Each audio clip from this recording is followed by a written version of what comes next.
It's now time for Talkin' Boxing with Billy C. It began as a podcast, went live on the net, and transformed into a full-blown empire. It's the only daily boxing talk show on the planet, hosted by the only guy with the balls to do it.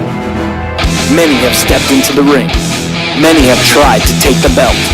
And one by one, they've fallen. Another victim of the undisputed heavyweight champion of Boxing Talk Radio. Talkin' Boxing with Billy C is on now. My style is impetuous, my defense is impregnable, and I'm just ferocious. I want your heart.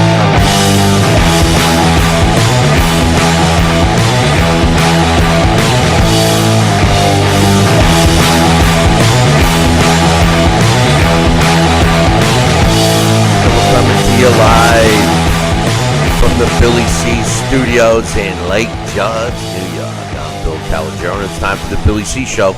Good morning, good day, good evening, whenever you're listening, whenever you're watching. I hope you're doing okay. Today's show is being brought to us in part by Sal's Neighborhood Pizzeria and Italian Restaurant located on St. Simon's Island in Georgia. Check out the website, www.salsneighborhoodpizzeria.com.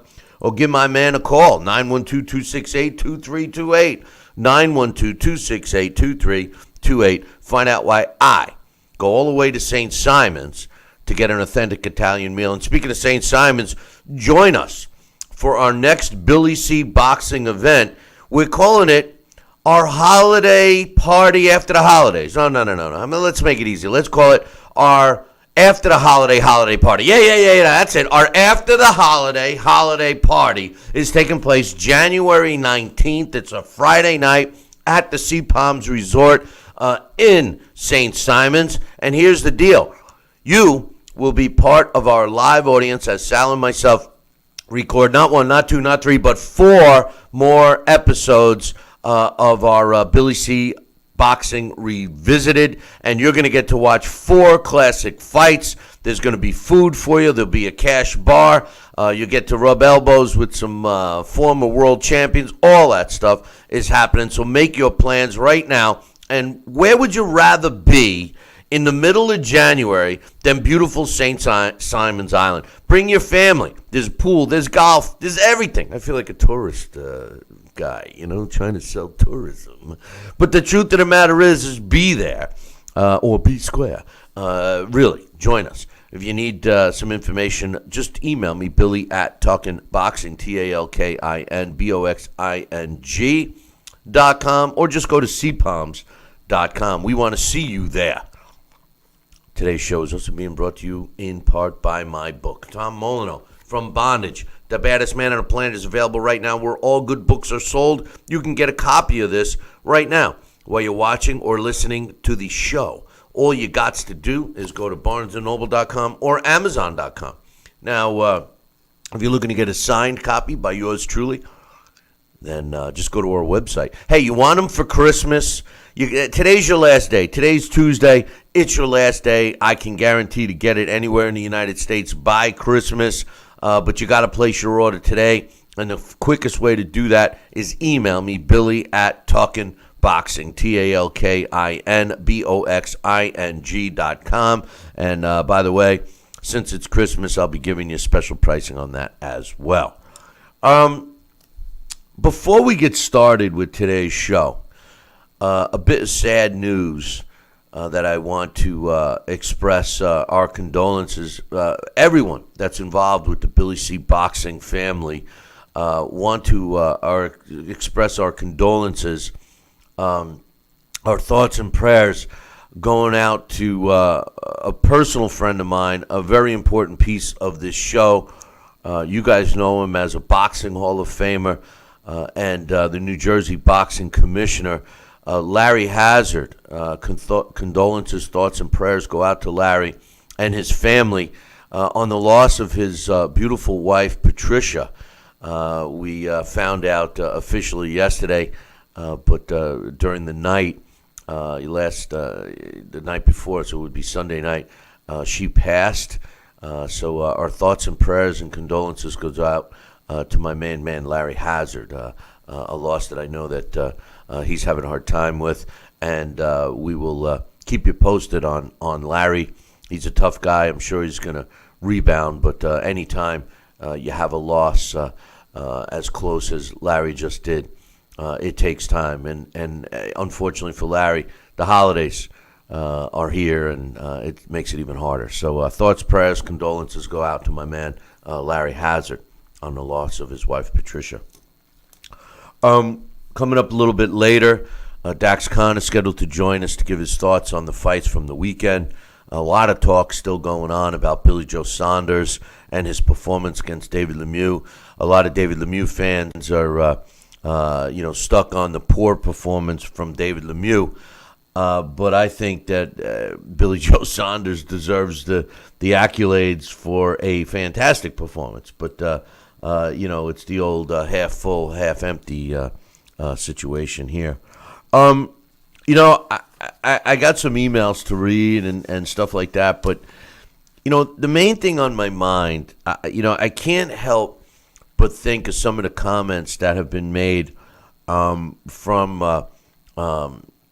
Camp Deontay Wilder concerning a possible showdown with AJ, Anthony Joshua, and also on the heels of Billy Joe Saunders' win over David Lemieux, who's a Golden Boy fighter.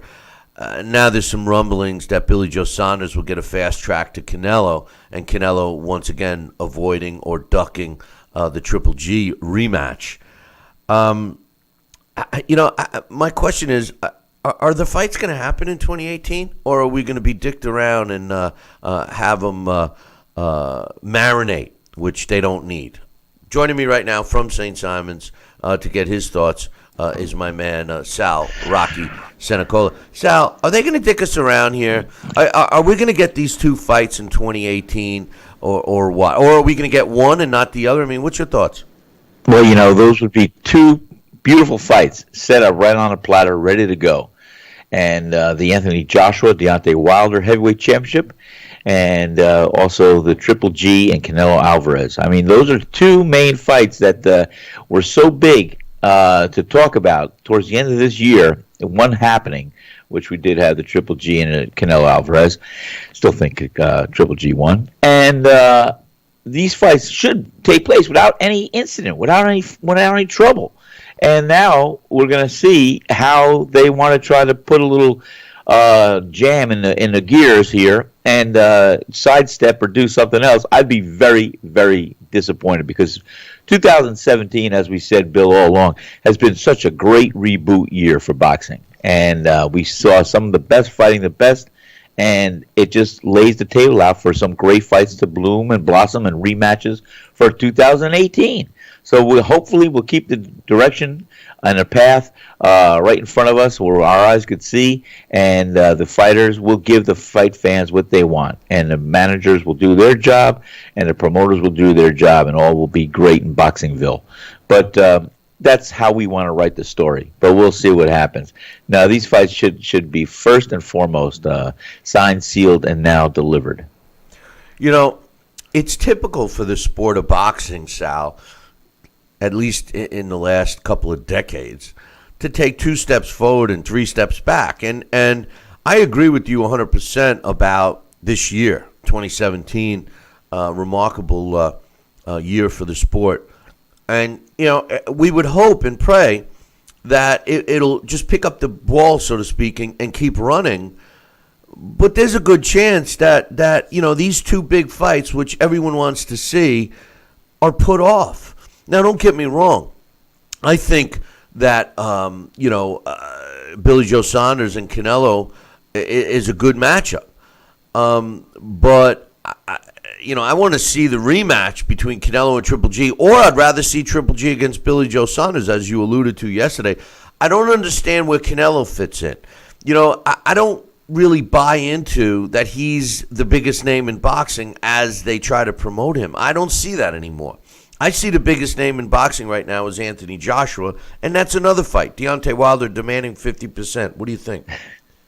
Well, 50%, like I said, I understand what he's trying to do. He's biting down because he's the champion. He holds a belt, and and he's the one that he feels it's all about him. But reality is this. It's not all about him. You know what? Anthony Joshua is in the driver's seat with that fight. And Anthony Joshua having the majority of the belts. I mean, the guy is just that much of a star power over in Great Britain, but also he's carrying over here. And I think Deontay Wilder's got to swallow a little bit of dose of humbleness and pride and realize, look at the big picture, Deontay. You're going to get the largest payday of your career, and you're going to get some fair terms. You're not going to get everything you want, but neither will Anthony Joshua. So I think, a good deal where both sides feel they haven't really quite won, but they feel like they haven't quite lost either. But Anthony Joshua should be the one that has a lot of the say, and it should be in his backyard, the first fight. I'm going to say something that people are probably going to disagree with me on. But if I am both Triple G and Anthony Joshua, I lay basically lay the gauntlet, lay it on the table right now and say, listen, here's the deal.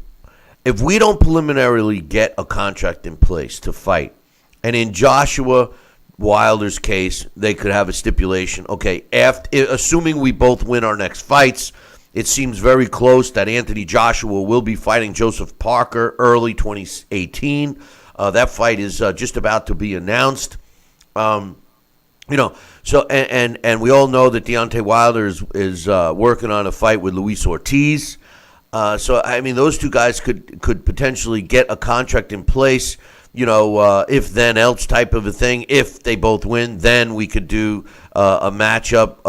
Go elsewhere. I would demand, if I'm team Anthony Joshua, to do that with Wilder. And if they don't, then forget about Deontay Wilder. Move on. Joshua doesn't need Wilder. Wilder's going to pound his chest and he's going to say, oh, he's ducking me. No. Because we all know that it's about the money. And, until Deontay Wilder, and quite frankly, even if Deontay Wilder beats Luis Ortiz, I don't think he's going to match the drawing power of AJ. Now, as far as Triple G and Canelo's concerned, I don't understand why Team Triple G hasn't already given them an ultimatum. Screw Canelo if I'm Triple G. If I'm Triple G, I pick up the phone right now and call Billy Joe Saunders and try to work out a deal with him and his promoter and have the fight in England. Entice Billy Joe Saunders to hold the fight in his home court. Forget Canelo. You know what? The last thing we need in this sport right now, especially following a year like we had in 2017 and then kick off 2018, is to have fighters holding us, the fans, over a barrel, Sal. And Canelo Alvarez should not follow what Floyd Mayweather had done about waiting for opponents to age and waiting for all the ducks to be in a row for him to have the easiest route, etc., etc. That's what ruined boxing. Hey, no offense to Floyd, but while Floyd was active for the last 10 years, boxing sucked. It was only when he so-called retired that everything comes back into focus. He retires, things go good. He comes back. We see him in McGregor. He retires. Things go good. I mean, there's definitely a connection there. We don't need another guy like Floyd Mayweather. He's done. He's retired. He's moving on to bigger and better things. God bless him. We don't need a copycat, Sal. And I think that Canelo is going down that street. Well, you often have said that, and whether he's being a prima donna or a little bit. I'll tell you why. Canelo Alvarez, good, solid fighter. I would not bet 100% that he can get past Billy Joe Saunders. The Billy Joe Saunders I saw the other night, Bill, impressed me. All right. Yes, I was very disappointed because I'm a big David Lemieux fan. I was disappointed in Lemieux, but guess what? To the credit. Why was Lemieux such a shutdown was because he faced Billy Joe Saunders. And Billy Joe Saunders made Lemieux fight his fight. And that's what nullified anything that was going to be a possibility or a realm of seeing that we were going to have a great fight that did live up to the expectation, because it certainly didn't, because Billy Joe Saunders is that much of an accomplished boxer. I'd never realized it. and I would think that he could give Canelo Alvarez and even Triple G a run for their money. No pun intended. I think it would be a heck of an opportunity, but for Billy Joe Saunders. But I don't see Canelo Alvarez getting past the Billy Joe Saunders I saw the other night. That's an interesting point because Canelo, I don't know if he's really improved over his last couple of fights. I feel he improved immensely after the Floyd fight. When he fought Floyd Mayweather, I mean, he's a different fighter now. But his one weakness that I've said a million times on this show has not been able to be corrected. And I'm not sure it could be. I'm not sure fighters can hit effectively on the move. Only the great ones can. Sugar Ray Robinson, Sugar Ray Leonard, fighters like that can, inflict some, Tommy Hearns, inflict some serious damage on their opponents as they're moving. Obviously, Muhammad Ali. Billy Joe Saunders is a young, strong fighter who can box and move. Now, he doesn't have that one-punch knockout power that Triple G has. So maybe Canelo feels that he could go toe-to-toe with him. But I have a tendency to agree with you, Sal. I think that Billy Joe Saunders, at least the version we saw. Now, granted, the version. Well, wait a minute. Let's just what I was going to start to say is let's make no mistake. Canelo is way more talented as far as boxing skill than David Lemieux. David Lemieux is a one-trick pony. He's a power guy. He hunts you. That's it. If anything, he moves his head. He might be a little harder to hit, but but I could see them, meaning Golden Boy and Canelo, ducking the rematch with Triple G, leaving him hanging, and then go for Billy Joe Saunders. If I'm Team Triple G, I got to look at Saunders right now. And because I see, and you've said this before, I see one more fight for Triple G, either against Saunders or the rematch with Canelo. I don't know if he's got two more fights in him. I really don't. And if he does, those are the two guys. So he goes at it with his career fighting the best that he can, unlike some other fighters. So I don't like that Golden Boy is maneuvering Canelo and hoping that Triple G ages. An older fighter needs to stay busy. I mean, don't you agree with that? 100%. Older fighter, Father Time is on his heels, and he has to stay active. He's got to keep those limbs fluid and agile, and he's got to keep his coordination, his muscle tissue. You know what happens when you lay off too long and you don't do what you got to do. And I'm sure Triple G is in the gym, and I'm sure Triple G never lets himself get that much out of shape. But still, the edge, the fire, sitting on the seat, the competition, everything else, you've got to keep that alive for a sustained period of time.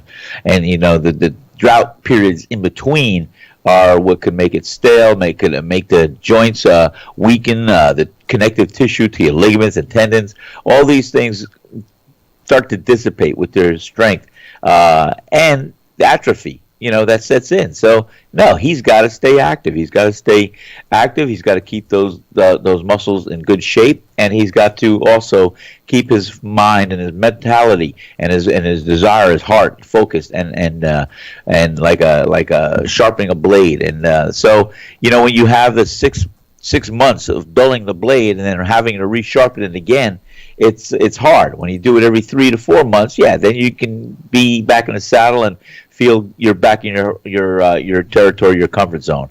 But I thought that Triple G should have insisted on terms and get that fight taken care of, that rematch right away, not all the way out till May, Cinco de Mayo. But that was my opinion. Well, yeah, but I mean, listen, if they could have had it signed, sealed, and delivered, and I had heard rumors that it was 99% done. I think Billy Joe Saunders upset the apple cart a little bit, and has now been able to offer Team Canelo another fight. Another fight that doesn't have Triple G in it. And maybe they think that they could beat Billy Joe Saunders. I think Frank Warren, Billy Joe Saunders' promoter, who was sitting next to Joe DeGuardia at that fight, needs to open up the checkbook and reach out to Triple G right now and say, hey, come on over to England, maybe offer a split. See, that's where a split makes sense, Sal, because you got a guy like Triple G who really doesn't have the promotional power to put on the fights, but is certainly a draw, would not only draw fans, asses in seats, but would do well on a pay-per-view against Billy Joe Saunders. Maybe Frank Warren could I was going to use the word manipulate because that's I know you were. And that's kind of it, But make a deal with Billy Joe Saunders' promoter. Should make a deal. Frank Warren should make a deal with Triple G, and have the fight in England and screw Canelo. Hey, hold that thought, Sal. I want to talk more about that, but guess what? I got to take a break. We're going to take a short break. We'll be back in 2. Billy C will be right back.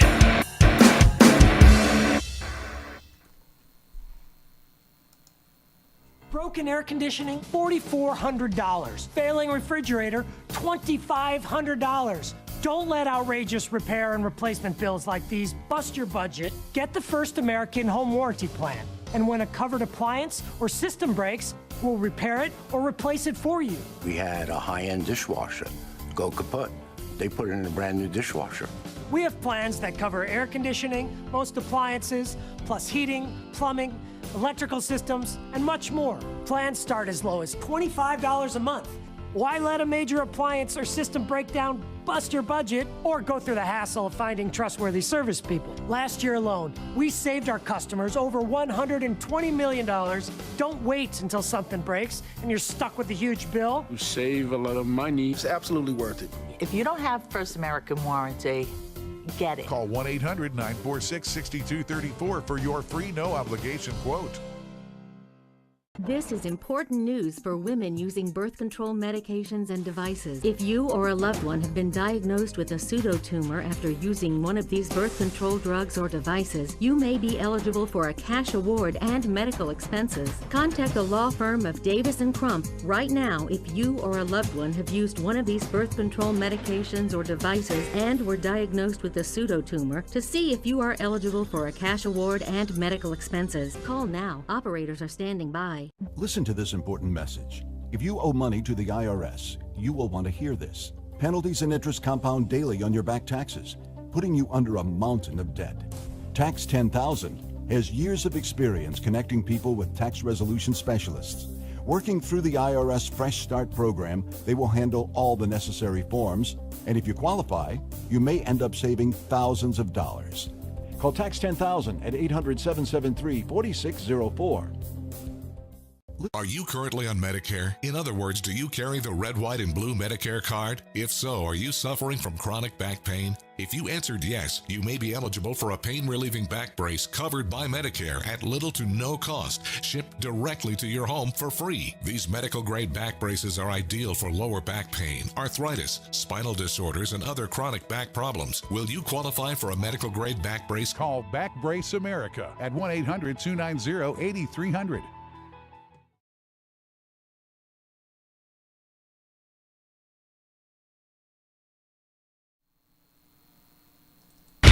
Check out BillyCBoxing.com now, or feel the wrath of the mighty mustache. Oh, that hurts. Why are you doing that to my face? I hate you. That's BillyCBoxing.com. Consider this your warning. Now back to Billy C. Interact with the show at BillyCBoxing.com.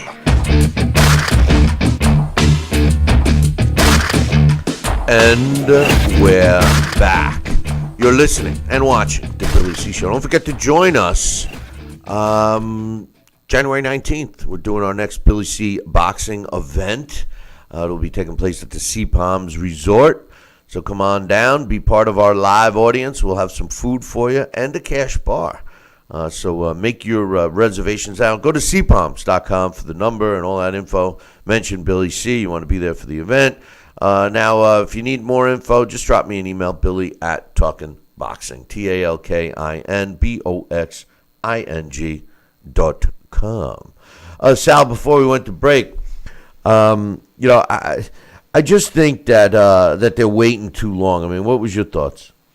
Oh yeah, well, I think they are waiting too long. This should have been something that was already, talking about and set, signed, and done earlier. You're talking about the Canelo Alvarez and Triple G fight, and I think this fight should have taken place before May 5th, if that's the date that they intended to be on.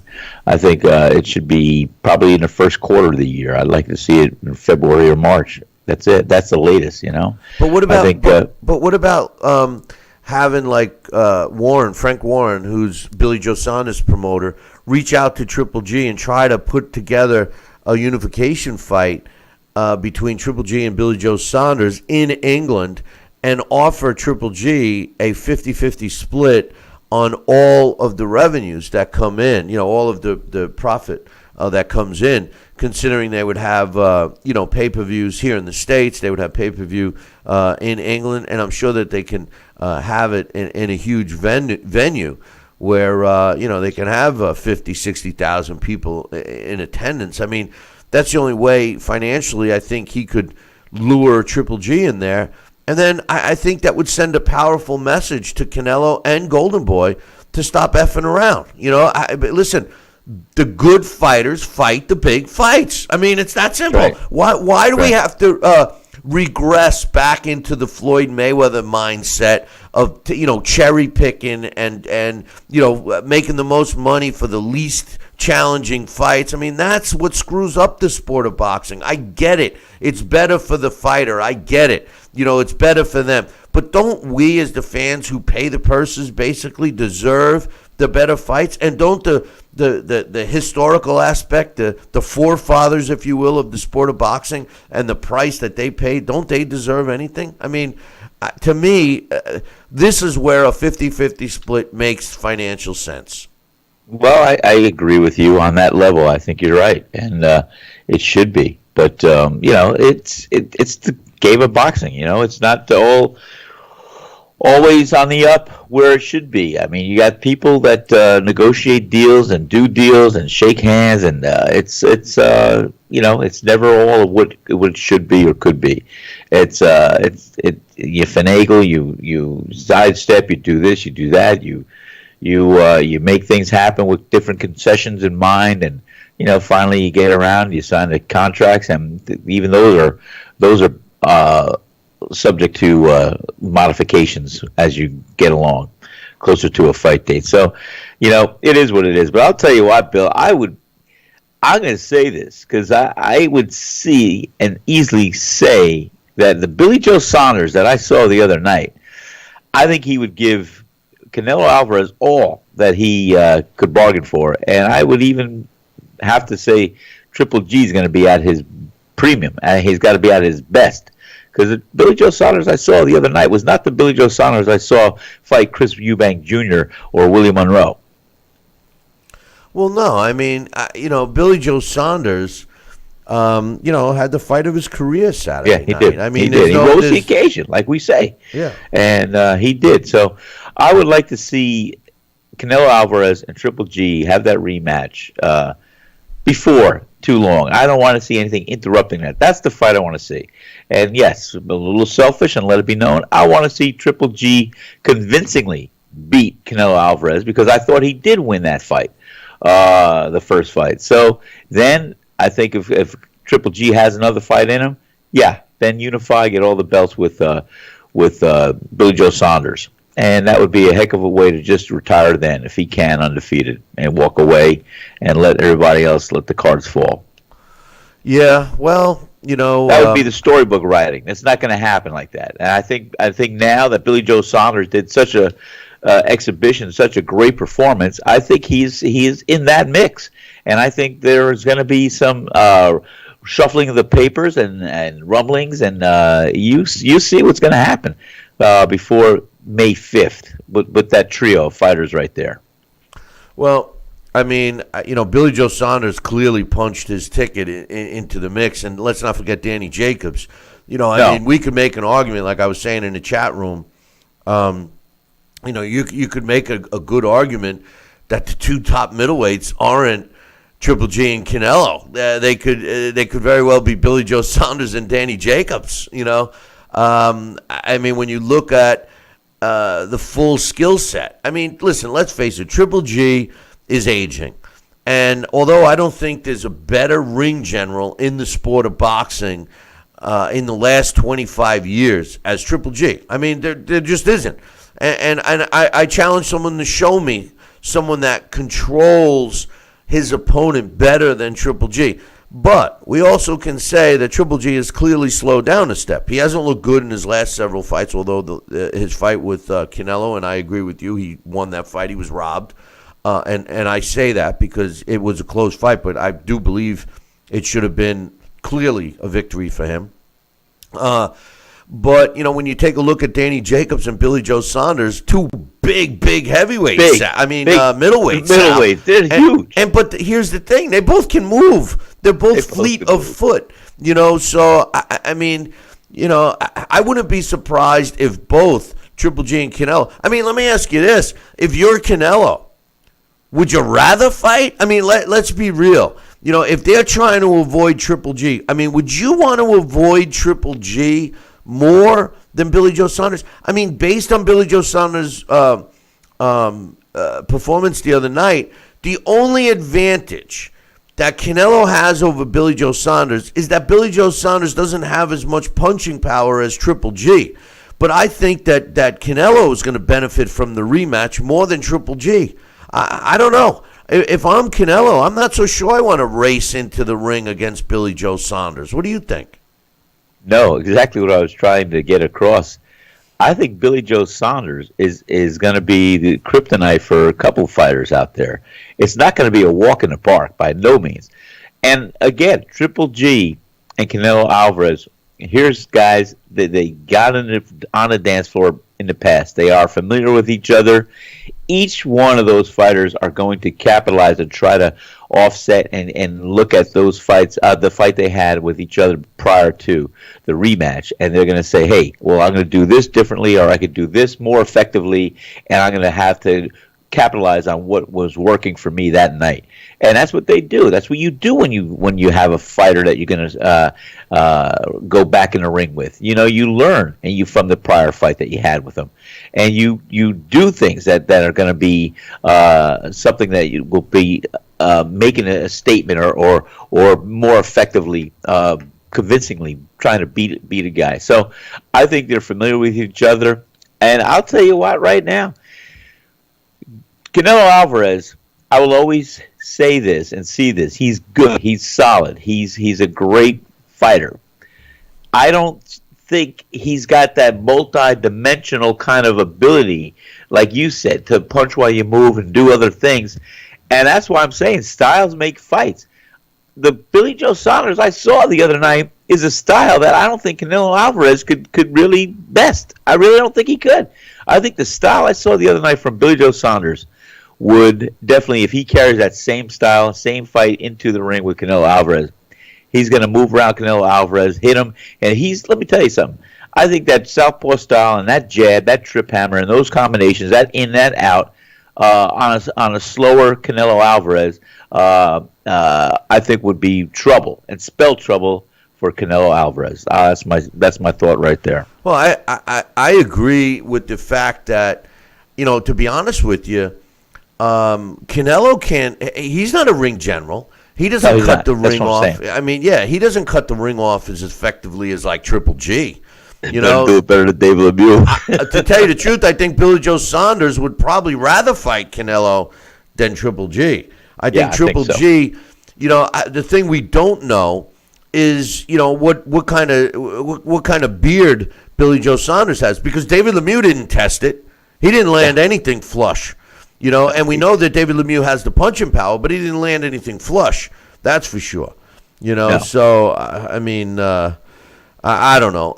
My question is this. Do you think Triple G Canelo 2 will happen in 2018, specifically May?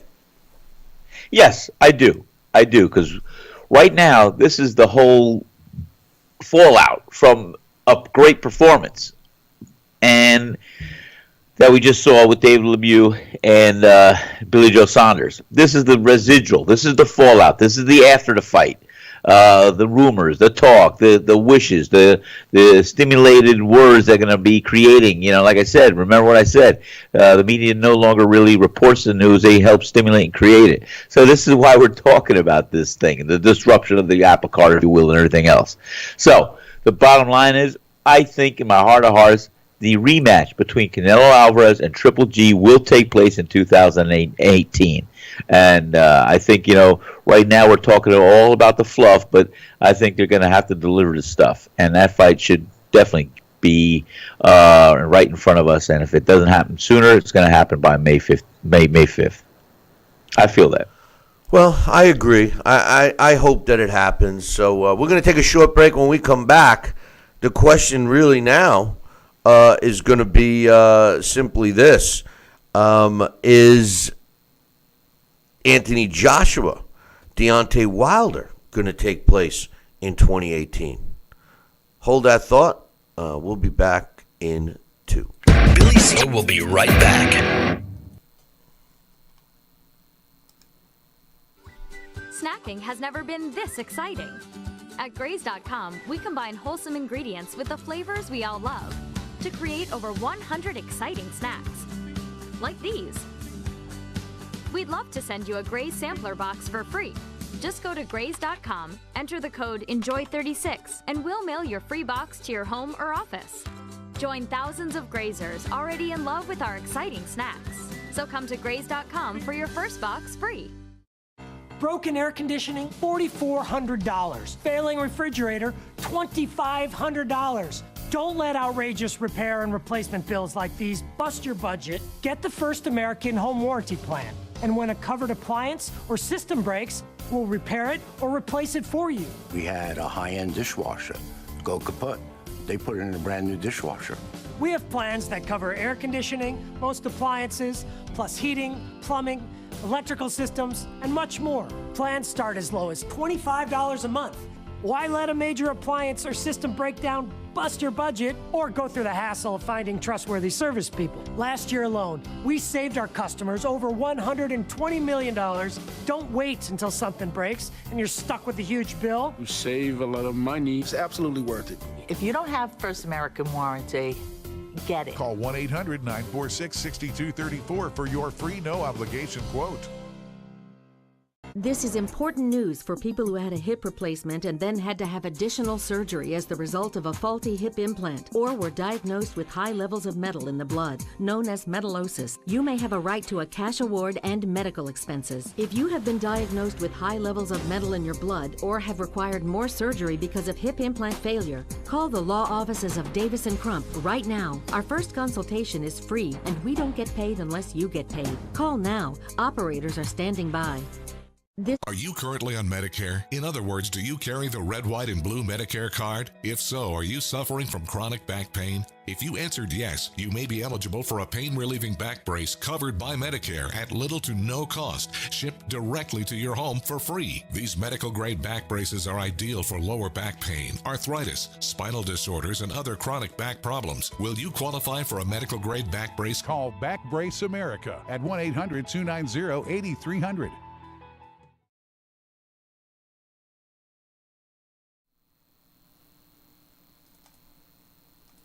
Now back to Talkin' Boxing with Billy C., the only radio host man enough to take a punch from Mike Tyson. Wait a minute, man. Hold on there. Jeremy, man, I need you to take this one, all right? Wait, what? No way. I can't do this. Need I remind you I'm Billy C., damn it? Now put on that mustache and get in there. Hey, look at me. I'm Billy C.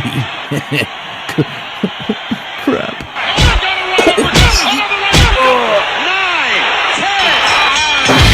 Undisputed heavyweight champion of Boxing Talk Radio. It's Talkin' Boxing with Billy C. Now back to Billy C. Interact with the show at BillyCBoxing.com.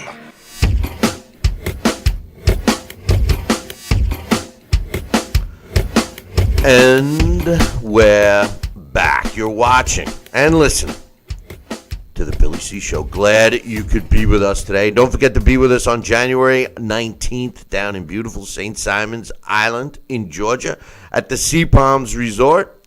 Make your plans now. We'll be showing not one, not two, not three, but 4 classic fights, and you get to be part of our live audience as Sal and I record and film our next 4 episodes of Billy C's Boxing Revisited. There will be food for you. We'll have some celebrity guests there for you to rub elbows with and chat with. And we'll have a cash bar. And we'll be invading Sal's restaurant. So come on down for the weekend. It's Friday, January 19th. Visit cpalms.com and tell them Billy C sent you and you want to be there for the Billy C event. Or just drop me an email, billy@talkinboxing. That's TALKINBOXING.com. And don't forget, one other thing I want to mention. We are doing a live show today and tomorrow. Then we're going to be off for the holidays until Tuesday, January 2nd. Now, as per, you guys have been busting my you-know-whats about those Christmas cards we did. Yesterday we played one. Today we'll play another one. The 12 Days of Christmas is what I'm going to play. We'll play it after the show. As we close out. No Batman from Sal. Instead, we'll play the Christmas tunes. But speaking of Sal, hey Sal, what do you have? Wardrobe people over there? What are you changing your outfits? What is going on? I noticed that. Of course, I noticed that. I mean, I'm sitting here and I have your camera shot that I have, has the other outfit you had on. What? After every break, you're changing your outfits? I mean, what are you? Are you Maya Carey or something? I mean, come on, man. Well, Bill, I'll tell you why. It was cold over the last couple of days. What they call cold. It was down in the 30s or 40s at nighttime, and last night. We had a warming experience here, and now it's like 70s, 80s, or whatever. And so my long sleeve shirt, I noticed that I was very warm. The thermostat in my house was reading 76 degrees, so I had to I was like the Hulk peeling off that shirt. I ripped buttons and ripped everything, and I said, let me get back downstairs and grab one of my Sal's shirts and his short sleeve, and I put it literally, yes, the wardrobe had it ready for me. That's what happened. Well, I tell you right now, you're saying it's been chilly by you in the 30s. Today it's going to finally get into double digits here. I mean, I can't take it. I'm freezing. Yesterday I was in the studio, and it's not like I don't have heat in here. In the studio, I'm bundled up in a sweatshirt yesterday. At least today, I only have 2 shirts on. But anyway, the big question. I got a bunch of emails to read. The big question I have right now is, the fight that we really want. I mean, yes, we all want to see Triple G and Canelo's rematch. And now we'd like to see Billy Joe Saunders against Triple G, or even Billy Joe Saunders against, Danny Jacobs. But the main fight, my fight of the year was Anthony Joshua against Vladimir Klitschko. I say that not only because it was an exciting fight, but the ramifications that fight had on the sport itself. As goes the heavyweight division, so goes boxing. So to me, that was the fight of the year. And with that said, the next fight that we want to see is AJ against Deontay Wilder. My question is, do you think that fight will happen in 2018, or are they going to basically jerk us around and stretch it out to 2019, if they even fight? I mean, what do you think? I think it's going to happen in 2018. I really do. I don't know exactly when. I'd like to see it within the first quarter or the mid part of the year. We may have to wait a year. I don't see that there's going to be any real a big major heavyweight championship bout other than these 2 warriors getting in the ring. And if it doesn't happen, I bet we could point the fingers and look that it's going to be Deontay Wilder's camp that's not going to allow this fight to happen for the fans. Because I think that Anthony Joshua would be willing to fight Deontay Wilder, and the smart bet would be to have it in the UK and to maximize the live gate and the pay-per-views, and to have a fair settlement with all the negotiating terms and conditions that should be done, whether it's a split 50-50, 60-40, whatever they can negotiate and see. I think that's going to be the wrench in a mix that's going to not allow the fight to happen as readily or as quickly as we'd like to see it.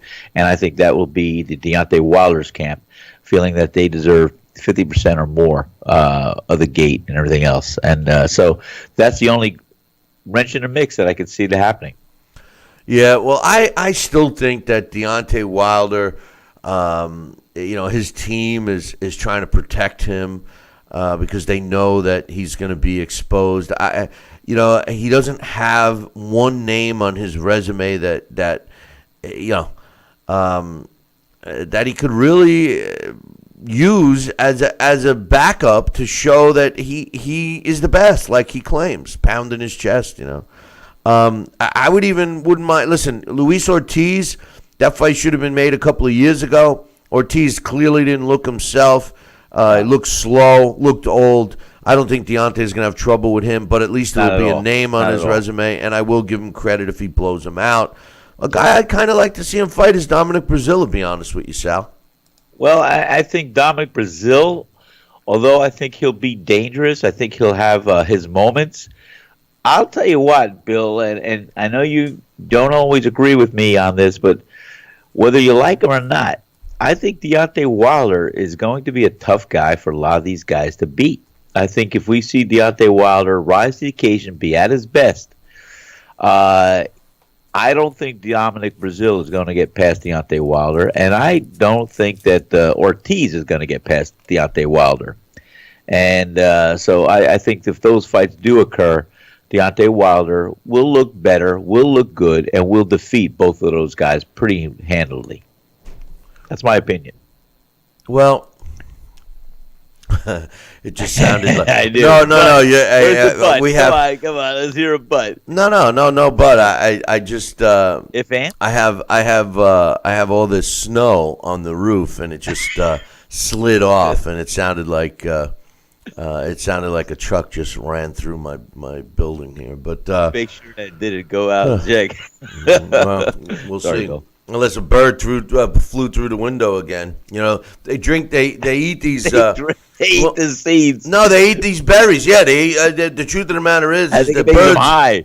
They do. These birds get these berries from the cedar trees. These cedar berries, and when it gets cold, they ferment, and then they eat these berries, and they're shit faced, and. They fly into the window. They see the reflection of the tree, and they think it's the woods or something. I don't know. Yeah, they eat the cedar berries. They got to see the building. I don't know. But anyway, let's read some emails. I personally do not think the Anthony Joshua Deontay Wilder fight will take place in 2018. I just have a feeling that Wilder's camp is going to pussyfoot around, and AJ is not going to wait. He's just going to keep going. I mean, he's going to now Povetkin is in the mix, so AJ's actually got other options. Wilder, he's got Ortiz. He's got Breazeale. Those are two guys. Ortiz is a good fight. We'll see what happens. This email's from Jesse. He says, "Hey, Billy C and Sal, I couldn't watch much of David Lemieux versus Billy Joe Saunders because it was hard to see David look so awful." Are you sure this isn't from Sal Rocky Cenicola? It's exactly what I said. I love this email already because that's exactly what I felt and said. Go ahead. He says, there were no jabs, no head movement, no cutting off the ring, no combos. I disagree that Billy Joe is the best of the middleweights. Yeah, he's not a consistent puncher. Against Triple G, Canelo, and Jacobs, who will have to do more than that. I would say, yeah, he is a consistent puncher. But anyway, I think Jacobs should be next, if not Charlo, Andrade, Hugo, Centeno, or Rosado. I think Oscar should get rid of David. He's not going to be made into a champ. Who's next for who? Charlo, Andrade, Hugo Centeno, or Gabe Rosado for who?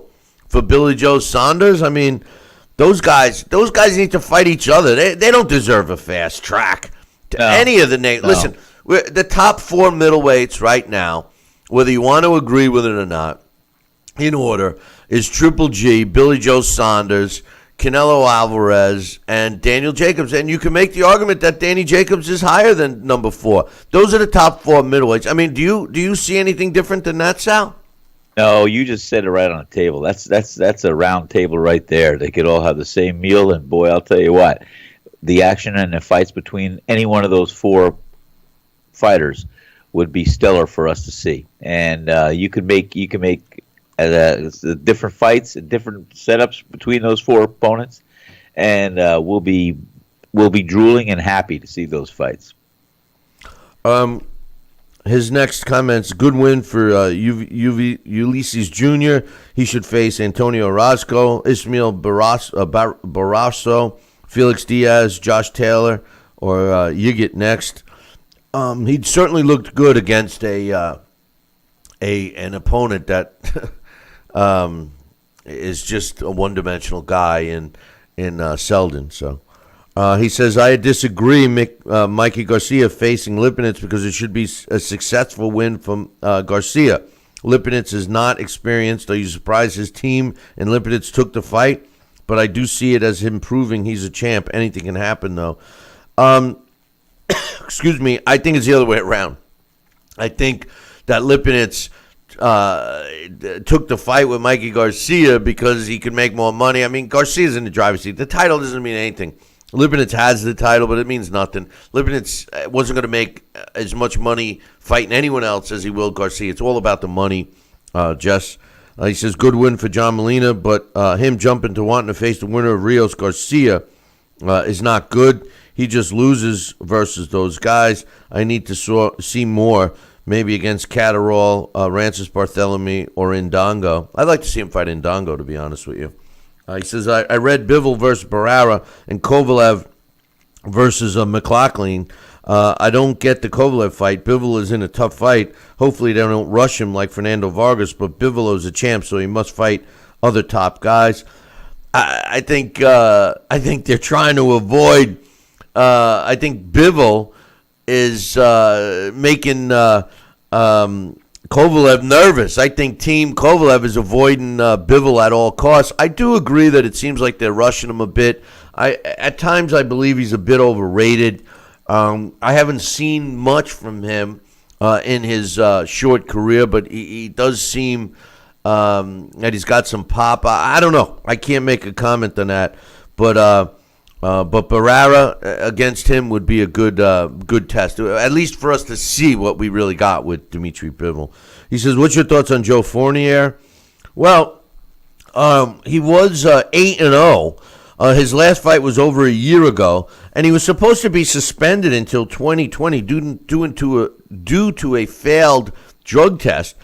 But that, I guess, only mattered in England because Joe Fournier fought over the weekend and fought in the Dominican Republic. He fought Wilber Memeja for a belt and won. So now he's 9-0 with 9 knockouts. It's an interesting story on this guy. He's a multi-millionaire, and he's sort of like Sal. He's a multi-millionaire and decided to turn pro. Easy. And, his style is very aggressive. It's going to be interesting to see, but I can't stand when fighters get in trouble one place and then they run to another, Sal. What's your thoughts? No, that. I don't like that either. And no, you got to make your stand and choose your craft and then stick to the blinders and make it happen. Like I said, like I always say, you only have a few short years to make or break in the sport of boxing. And, to not try to live the clean life and do what you have to do and cross your T's, dot your I's for a very short period of time out of your whole entire life. You got to sacrifice for 3 to 5 years. If you're blessed with good health and great opportunities, maybe more. But, during that time, that should be what you're going to do and how you're going to map out your career and have the opportunities that you got to jump on and take when they're available. That should be your whole goal behind turning professional because you're not going to be guaranteed tomorrow. We got another email here. This one's from my man Mitch. He says, you're 100% correct. I'm just listened to the show. If Triple G gets strung along during negotiations, he should double up and negotiate with Saunders while Golden Boy plays him for a fool He's talking about yesterday's show. I was saying that, and I agree with him and myself. He says, I'll bet the check he gets from the UK fight when it's all said and done would be equal to or more than a rematch with Canelo, minus the Vegas politics and payola. We've been talking about that extensively today, and I'm in 100% agreement. I think that, I know Frank Warren doesn't want to open up his checkbook, but here's a case where a profit split makes sense for Billy Joe Saunders and Triple G. He says also Joshua versus Wilder will happen in 2019, if it happens at all. Whether it has to do with Povetkin or not, it was always going to be like this. That's another great point we've been talking about today, Sal. I agree with Mitch. I don't know if the fight's going to happen in 2018. And, I wouldn't be surprised if Deontay Wilder doesn't ever fight Anthony Joshua and then turns it around and claims that AJ ducked him. That's the way I see it unfolding. Well, you're already right. And we've heard rumors to that effect from Deontay Wilder's camp, that it's all Anthony Joshua that's not willing to sit down, not willing to do this, and not willing to choose the right dance for these guys to move along. And do I believe that? No. There's rhetoric. There's my side, your side, and the truth.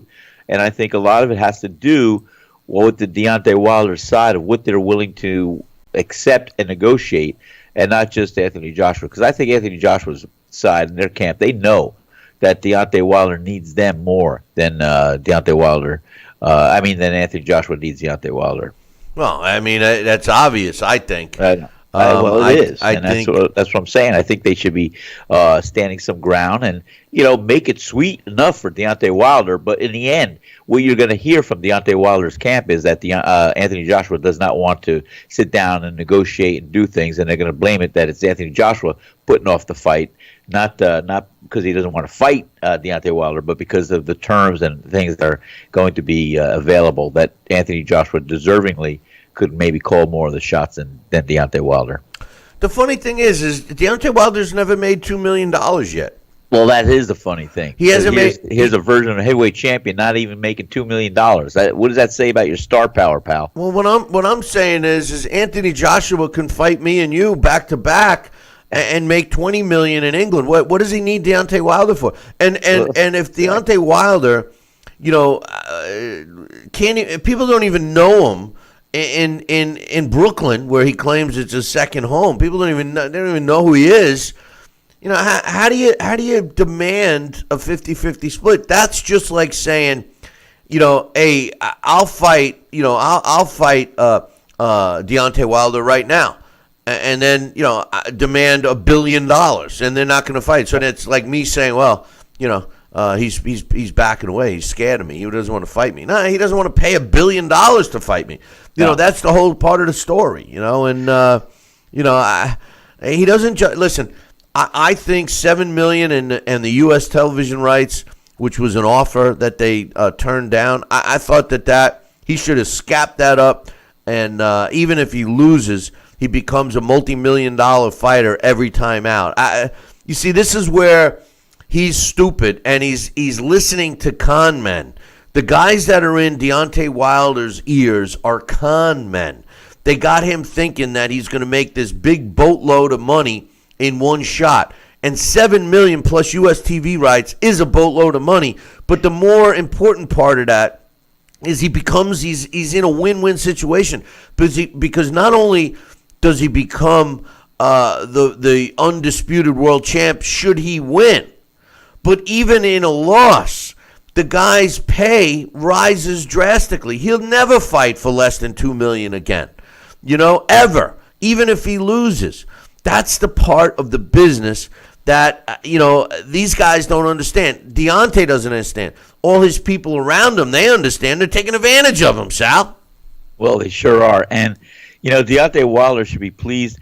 I like what you said about the original contract offer where he got $7 million, got the rights to the pay-per-views and all that. Screw that. The heck with that. He should Put it blatant, just right out there. Simple. Hey, here's $10 million. We'll fight you for $10 million. And then let all that minutia with the contracts and the work come out to be the proceeds that Anthony Joshua could allocate for himself. But give Deontay Wilder $10 million. Here you go. Boom. I'll take everything above and beyond that. And in a rematch, we have a clause. We go to the U.S., we fight in Vegas, we fight in Brooklyn, wherever you want to fight, the Garden. And we can have more of a split if you beat me, something like that. I mean, you got to give some incentives. You got to give something and a rematch clause. I think a lot of that could be taken care of. But meanwhile, you get this fight coming on. You tell Deontay Wilder, we're going to give you $10 million, and that's it. I think that's how many other opponents are there out there for Deontay Wilder to make $10 million? Come on, guys. Well, that's the whole thing. Anthony Joshua can fight the same opponents Deontay is in England and make $20 million. Deontay's got to fight them all, destroy them in 1 or 2 rounds, and make $1 million. It's still a hell of a lot of money, but yes, listen, it is. But Billy, $10 million. I mean, whatever happens at the end of that fight, if you're smart with everything, you could almost just say, "Hey, I can go on to another career. I can retire. I can do this." They won't, because, like I said, it's almost a guarantee for Deontay Wilder to put into his pocket $20 million. You get $10 million the first fight. You have a rematch clause in there, and you're going to do well with the negotiations for the second fight, the rematch. So, where else are you going to make $20 million in 1 year or 10 years or a couple of years? I mean, do you see my point? You're going to get $20 million. He's got to fight 10 fights at the rate he's going now. No, that's what I'm saying. You want 2 fights? Or do you want 10 fights? I know. I mean, do the math. Hey, speaking of asking for too much money, a big fight right now would be Terence Crawford against the WBO welterweight champ Jeff Horn. Now, I was talking about this last week. Jeff Horn has been made the mandatory title challenger for Terence Crawford has been made the mandatory title challenger for Jeff Horn, who just, he had won his title beating Manny Pacquiao. He just defended it. And so now they're trying to put together a fight, which eventually will go to purse bid if they don't come up with a deal. Team Horn is saying that they're not going to fight Terence Crawford for less than $4 million. I don't know if they can do that. I don't know if they'll get that. But here's the thing. Jeff Horn has a promoter. I know that Top Rank is co-promoter of him, as well as the promoter of Terence Crawford. If they have the fight in Australia, maybe they could get Jeff Horn more money.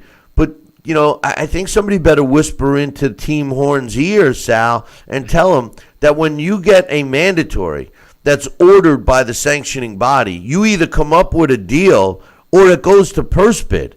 That purse bid could be substantially lower than what they're asking or even what's being offered. And then they get stripped. So, again, greed factor, he may be shooting himself in the foot. Well, I think you're right there. And I want to know whatever happened to the rumors of the rematch between Manny Pacquiao and Jeff Horn.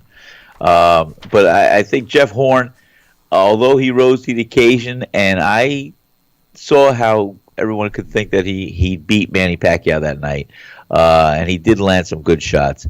I thought he had Manny's number that night. I don't know if he would in a rematch. He probably could. He probably would. But I don't think Jeff Horn is a world beater. I don't think he's going to get past every welterweight out there. So I think he should give horse in the mouth and say, hey, let's fight. Let's do this. Let's do that. And not be so greedy looking at what the purse is going to be. Well, boxing is greed. It equates to that. Well, it's been that way since this first contract was signed. It's synonymous, greed and boxing, and that's what ruins the sport. But anyway. Hey, listen, we're going to take a short break. When we come back, Dax Caan is scheduled to join us, get his thoughts on Billy Joe Saunders and our topics today. Also, just a reminder, programming note, we will be doing a live show tomorrow, but that's going to be our last show of 2017. We will be back on Tuesday, January 2nd. And I just want to tell everybody, the truth of the matter is you're going to see some differences by the time we're back.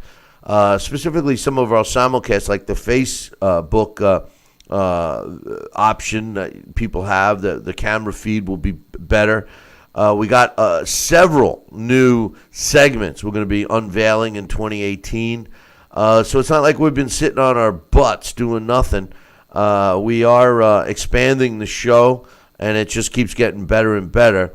And I hope you guys take the time that when we're off for the holidays to go back and maybe watch some shows that you may have missed, or go way back and watch some older shows and see how much changes we have made. There's a lot of shows available up on YouTube. And I have, we'll be entering our 15th year. I have all the shows we've ever done except for the first couple that were classics. I wish Jeremy could dig them up somewhere. But we're thinking about putting them all together on a DVD of some kind, at least the audio, and getting them out there if anybody's interested. But anyway, just some stuff that's heading down the pike for 2018. Listen, I'm going to take a short break. When I come back, Dax Caan is scheduled to join us, and we'll get his thoughts on the fights from this past weekend. Don't go nowhere.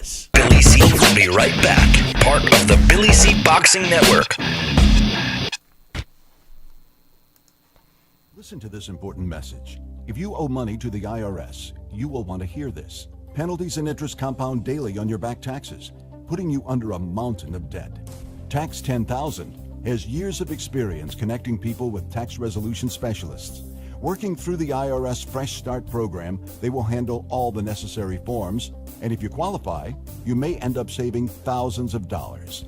Call Tax 10,000 at 800-773-4604. This is important news for women using birth control medications and devices. If you or a loved one have been diagnosed with a pseudotumor after using one of these birth control drugs or devices, you may be eligible for a cash award and medical expenses. Contact the law firm of Davis & Crump right now if you or a loved one have used one of these birth control medications or devices and were diagnosed with a pseudotumor to see if you are eligible for a cash award and medical expenses. Call now. Operators are standing by. Broken air conditioning, $4,400. Failing refrigerator, $2,500. Don't let outrageous repair and replacement bills like these bust your budget. Get the First American Home Warranty Plan. And when a covered appliance or system breaks, we'll repair it or replace it for you. We had a high-end dishwasher go kaput. They put it in a brand new dishwasher. We have plans that cover air conditioning, most appliances, plus heating, plumbing, electrical systems, and much more. Plans start as low as $25 a month. Why let a major appliance or system breakdown bust your budget or go through the hassle of finding trustworthy service people? Last year alone, we saved our customers over $120 million. Don't wait until something breaks and you're stuck with a huge bill. You save a lot of money. It's absolutely worth it. If you don't have First American Warranty, get it. Call 1-800-946-6234 for your free no-obligation quote. Are you currently on Medicare? In other words, do you carry the red, white, and blue Medicare card? If so, are you suffering from chronic back pain? If you answered yes, you may be eligible for a pain-relieving back brace covered by Medicare at little to no cost, shipped directly to your home for free. These medical-grade back braces are ideal for lower back pain, arthritis, spinal disorders, and other chronic back problems. Will you qualify for a medical-grade back brace? Call Back Brace America at 1-800-290-8300.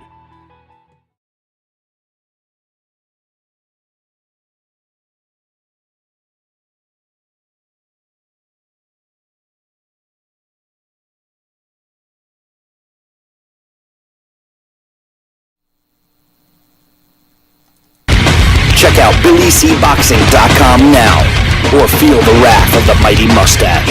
Oh, that hurts! Why are you doing that to my face? I hate you. That's BillyCBoxing.com. Consider this your warning. Now back to Talkin' Boxing with Billy C. He may not have an Excellence in Broadcasting award, but the night's still young. And he's got martinis. So you never know what may be by morning. It's Talkin' Boxing with Billy C. Talkin' Boxing with to Billy C. Interact with the show at BillyCBoxing.com.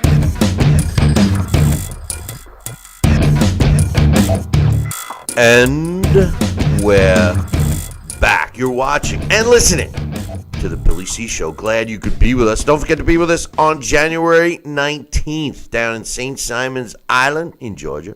We're doing another Billy C. boxing event, and we want you to be part of our live audience. We're going to show not one, not two, not three, but 4 classic fights that you can watch and enjoy.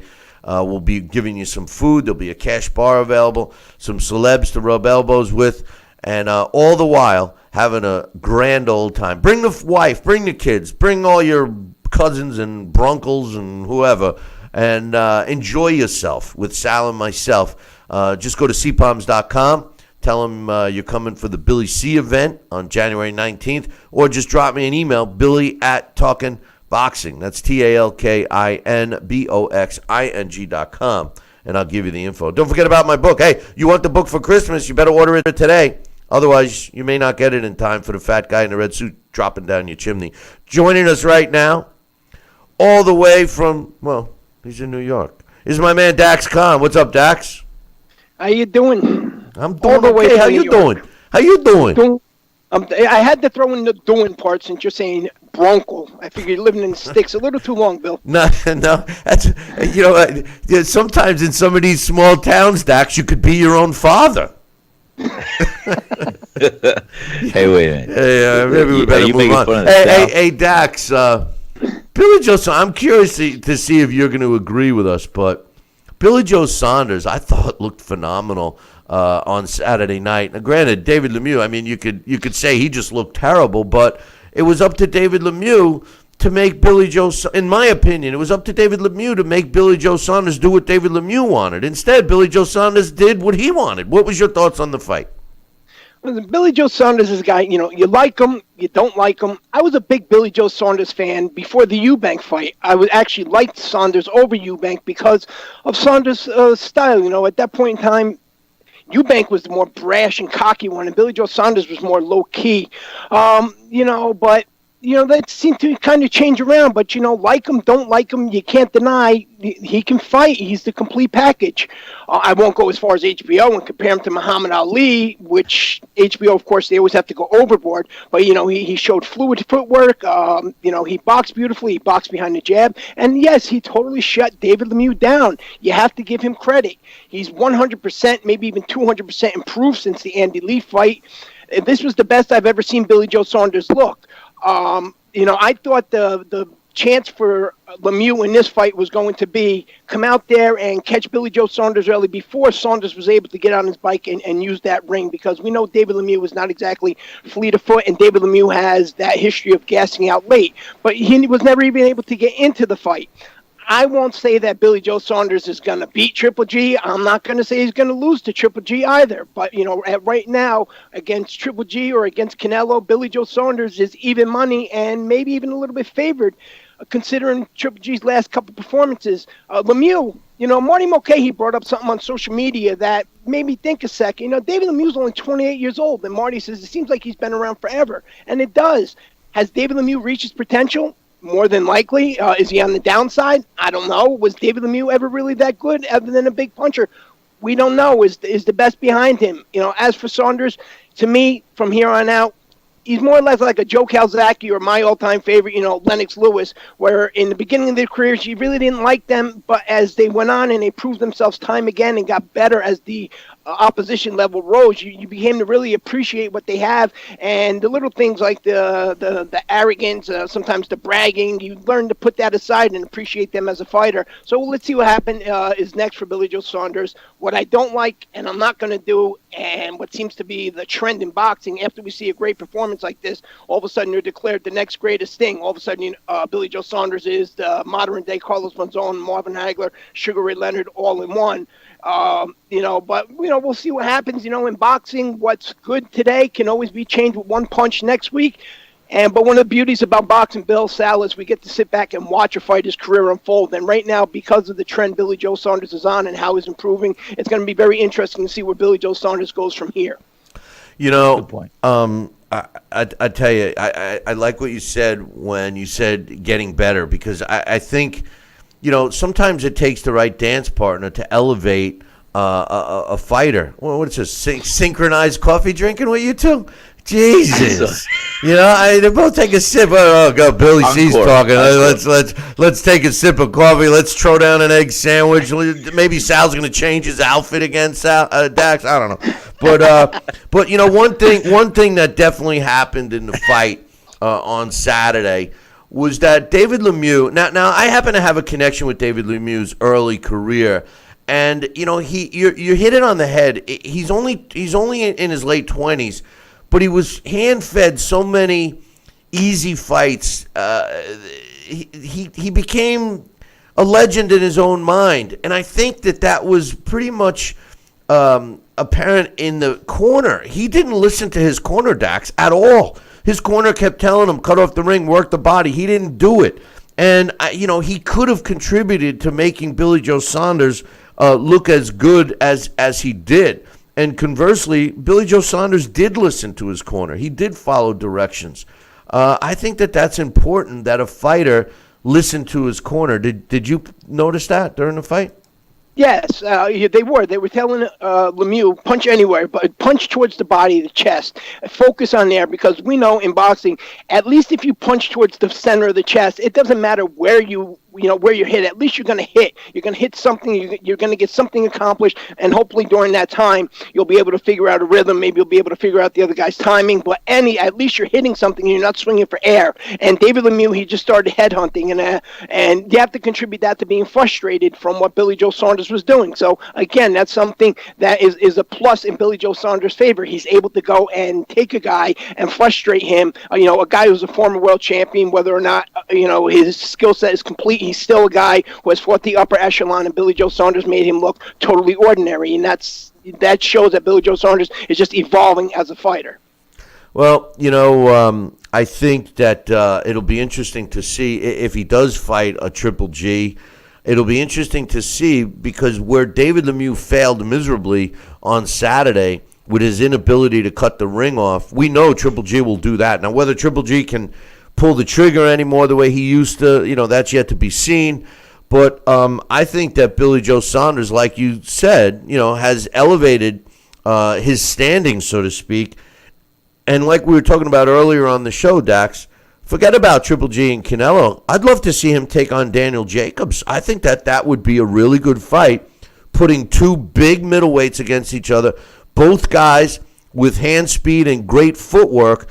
Jacobs seems to have more pop behind his punch, but it would be interesting to see how Billy Joe Saunders goes against him. He just finished fighting a heavy-handed puncher in David Lemieux and prevented Lemieux from landing anything solid. So I kind of like that fight, Daniel Jacobs against Billy Joe Saunders.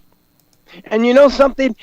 Daniel Jacobs just finished doing the same thing, fighting a heavy-handed fighter and shutting him down. And Luis Arias might even be a more complete fighter than David Lemieux is, even though he hasn't reached that level in terms of exposure and winning a title belt.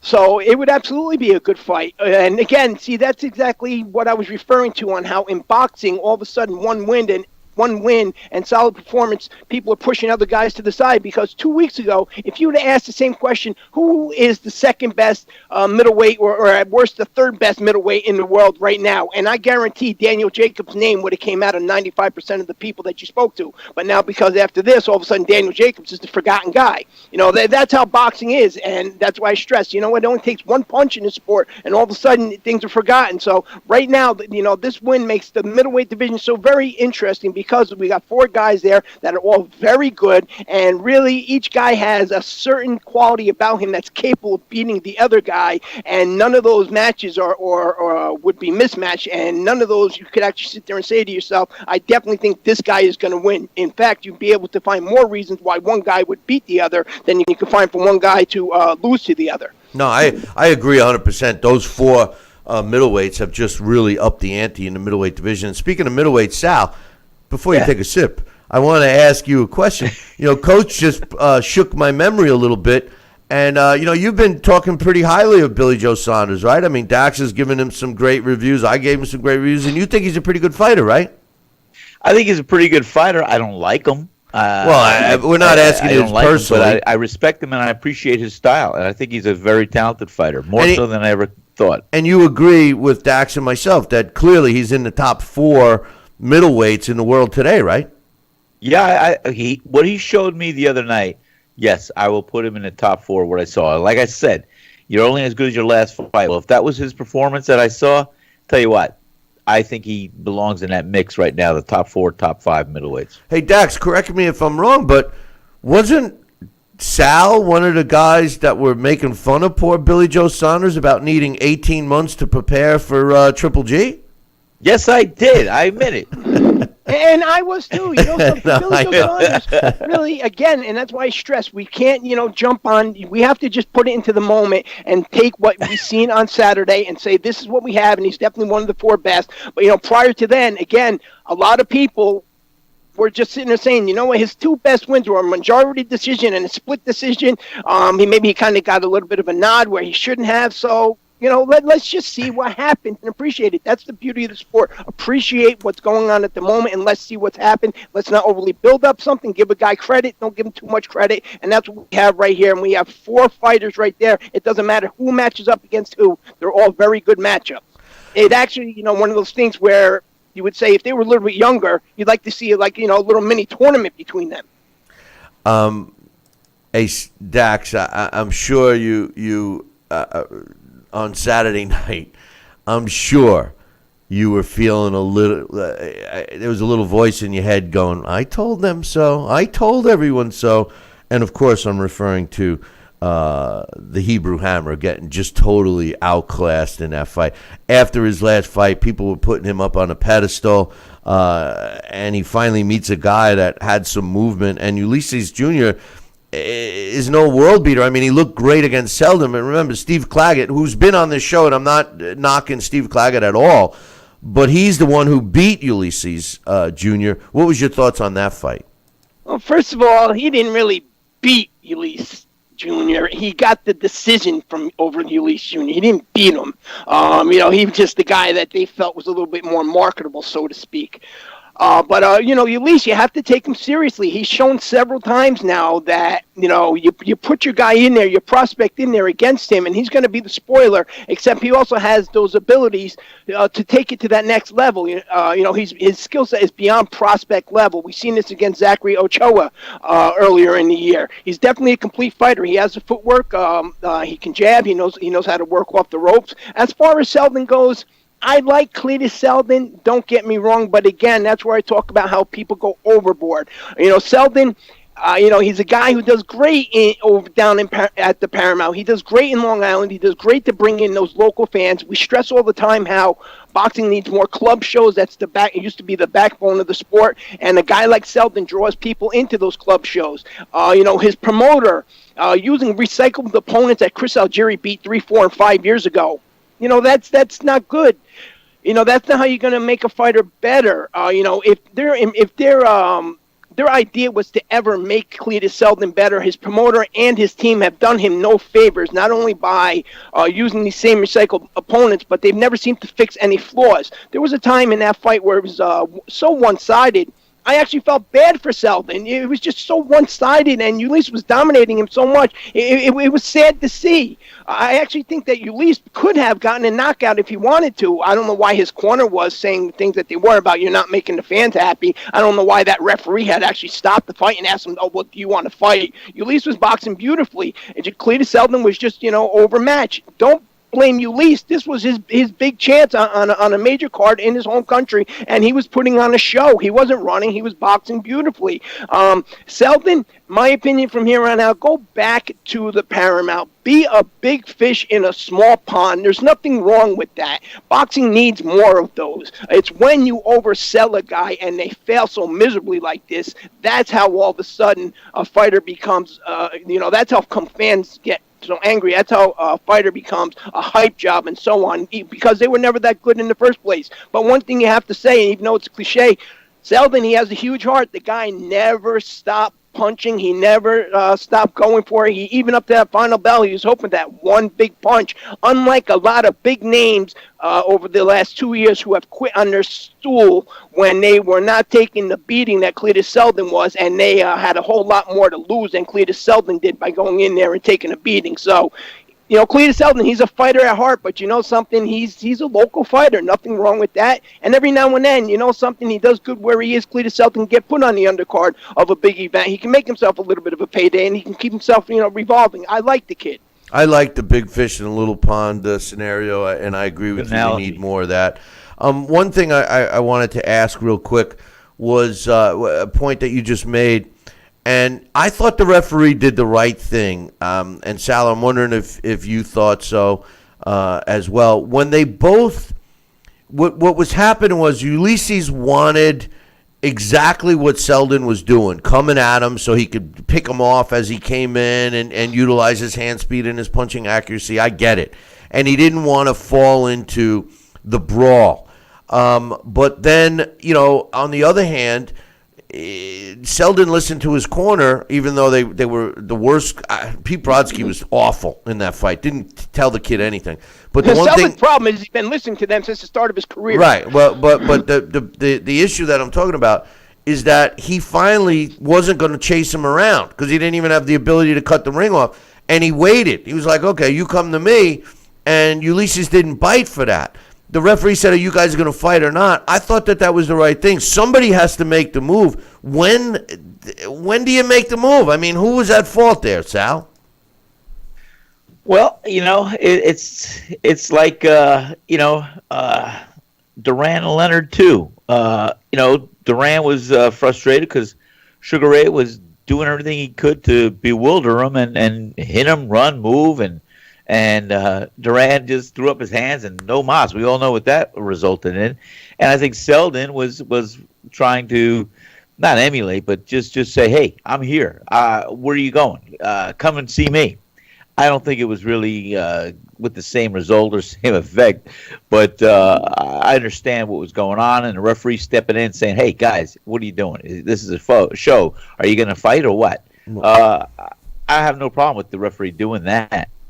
I clearly no comparison. I hear you there, but Dax, my point was. But what I'm saying is, Selden was trying to make that stand, like, "Hey, you're running, you're fighting. Come back in here and come to me." Yeah, but that's what he was trying to do. There is no comparison. Don't ever think I was even going there for an analogy. But my point, Dax, was simple. Cletus Selden didn't have the ability to cut the ring off, and he couldn't. That's all he could do was hope that Ulysses was going to come to him and try and exchange, which eventually he did, as per the instruction of his corner. I was shocked to hear, when we talked about this yesterday, I was shocked to hear his corner, Ulysses Jr. corner, say, "Hey, the fans aren't happy. You're going to have to exchange a little more." I mean, why would you do that? I mean, that's so ridiculous. The last thing he wanted to do was get caught by a guy that had one shot at winning, and that's landing a lucky punch. I thought that was ridiculous advice. What did you think? Exactly, and that's my point. It's Selden. We speak about this. And again, this is things that we'll go back and forth about depending on who the fighters are. If you can't manage to cut that, if Selden knew how to cut off a ring, if he knew how to work behind his jab, he could have made Ulysses fight, stand there and trade. It's not as though the guy was running from him and scared to fight. He was just outboxing him. He was outclassing him. He was toying with him. If you ever watch Rocky 1 and watch the first fight with Rocky and Apollo Creed, then watch Selden in this fight. Selden moves his head just like Rocky did. Even when he falls like Rocky did. His corner should have told him, stay down in that third round. The only thing Ulysses didn't do was knock him out, and I think he could have, but, Ulysses wanted to go out there, and as you stated, he didn't want to take a chance and get caught with a big punch. Nothing wrong with that. And maybe, you have to kind of question the corner of Ulysses for sitting there saying, wanting him to take that chance. Maybe you got to question them. In boxing, we've seen it happen many times. A fight I want to talk about before we get done, we've seen it happen in this fight, and we've seen a sensational knockout because the guy went in there and he tried to do a little showboating, and then he tried to go in there and fight when he shouldn't have, and he ended up on his back and out. Dax, we got to go, but before we go, I wanted to ask you your thoughts on today's two topic questions. Do you think that Anthony Joshua versus Deontay Wilder will take place in 2018? Yes. I think they're running out of opponents, both guys. They really have nobody left, to fight that's viable that the fans want to see. At this point in time, for either one of them to fight anybody else, you'd have to criticize Joshua as much as you would have to criticize Wilder for saying, you're not fighting the absolute best. They're the two absolute best in that division, and the fight needs to happen. If it doesn't happen, it's a shame to the fans. I don't want to hear, he's only offering this. I don't want to hear, the terms should be here. I want the fight here. You know what? Just do it. Just get the fight made, get the fight done, declare who was the best heavyweight in the division, let there be a boss, let there become a pecking order, and then finally get that division, which, because Vladimir Klitschko was so dominant and he so easily handled his opponent, that division went stale. We had a little bit of excitement thinking the division was going to liven up, and then then this type of situation happens. We have a Luis Ortiz situation. So, that fight has to happen in 2018 for the betterment, not only of both their careers, but that division.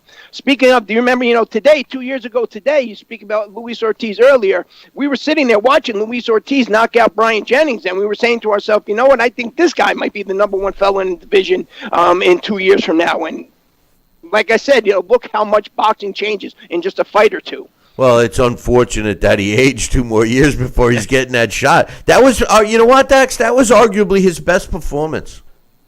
Yes, arguably it was his best performance, considering Brian Jennings was just coming off a decision loss to Vladimir Klitschko, where he looked very good. So arguably it was his best performance. Yeah, no doubt. Dax, thanks for coming on, and we will be looking for. Well, geez, actually, if you have some time tomorrow, if you have any thoughts on your favorite fights of 2017, that would be great, because it's our last show of this year. So try and put a couple of those together and join us tomorrow. Yeah, we'll do that. Actually, in my head, I have a list. We'll actually do that. And just like I said before I left, the PBC card, I think that was the best card of the year. And that John Molina and Ivan Redkach fight is definitely a category for fight of the year. That was an awesome fight. I know. Picking up at the end, 2017, one of the final fights of the year, could squeak in as one of the top 5 fights of the year. It was a good one. It was definitely good. John Molina always puts on a good fight. I'm sorry. John Molina always puts on a good fight. And again, he's not a guy that's ever going to be world champion, but he's the type of guy that makes you want to watch him, makes you love boxing. He's the type of guy that says, something, this is what fighters do. John Molina is that type of guy. So win or lose, you're never disappointed in him. He's like Antonio DeMarco. Never count him out, Absolutely, yes. Dax, we'll talk to you tomorrow. All right, everybody, enjoy your day. That's Dax Khan. You can check him out up on BillyCBoxing.com. And, as we're wrapping up the year here, Sal, on this day, and like I had said, we're going to play the next Christmas card. This next one was the 12 Days of Christmas from back in 2009.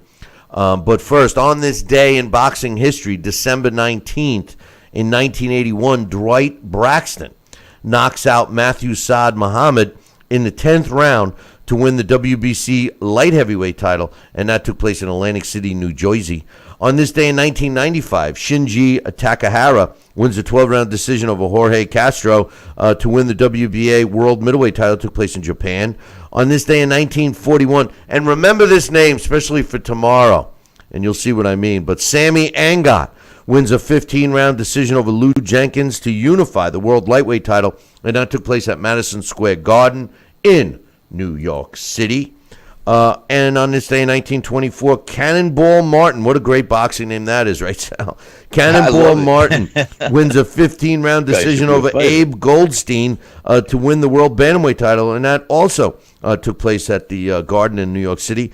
On this day in 1927, Frenchie Bellinger wins a 12-round decision over Ernie Jarvis to win the vacant world flyweight title. It took place in Toronto.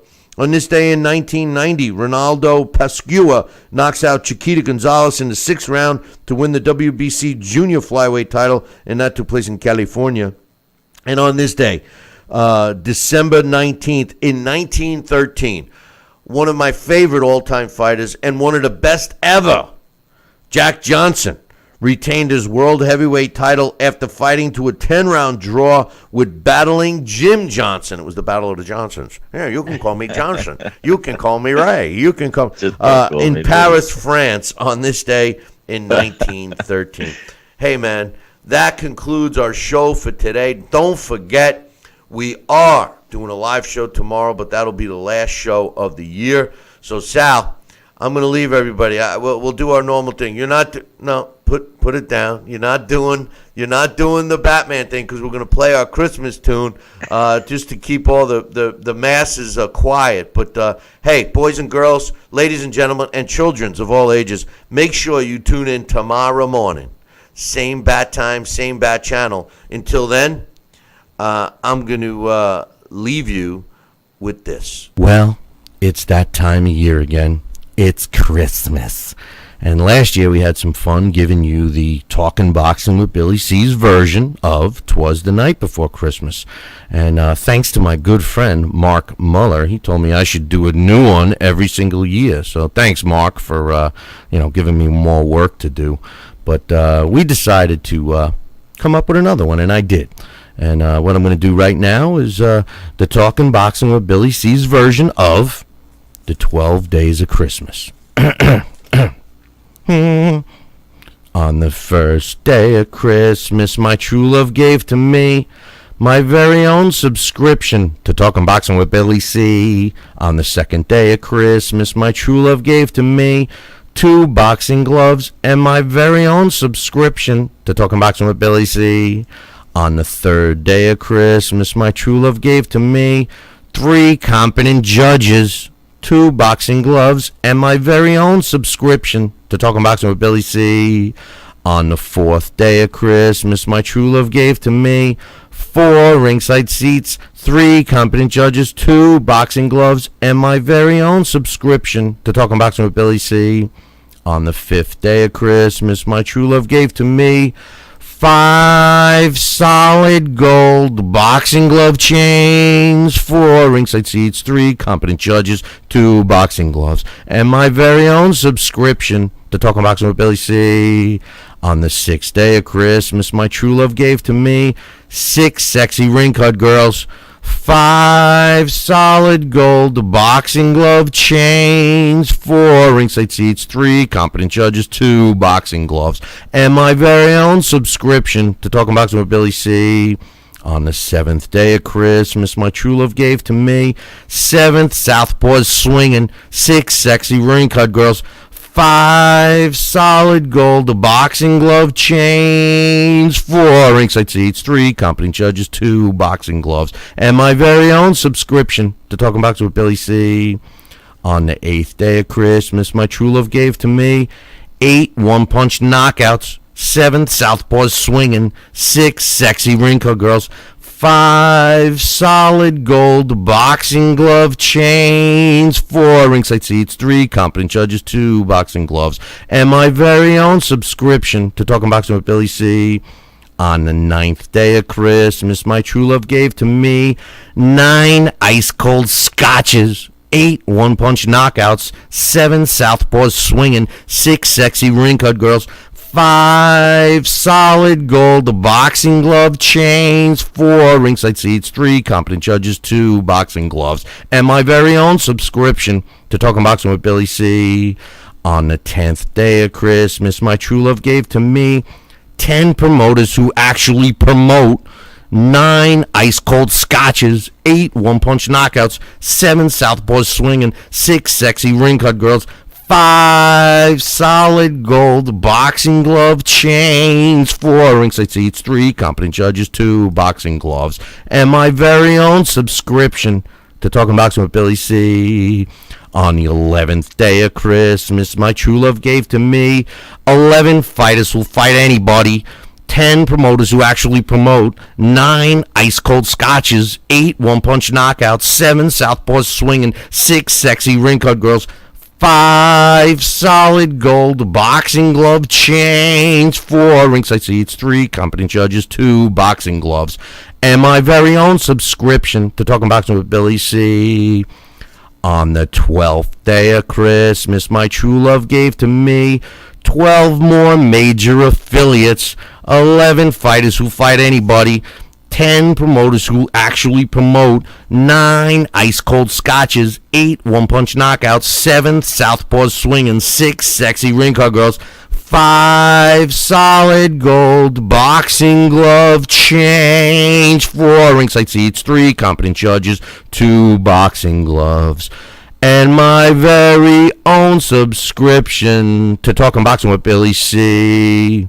Hey, Merry Christmas, everybody, from all of us at the Talking Boxing with Billy C radio show. Scott.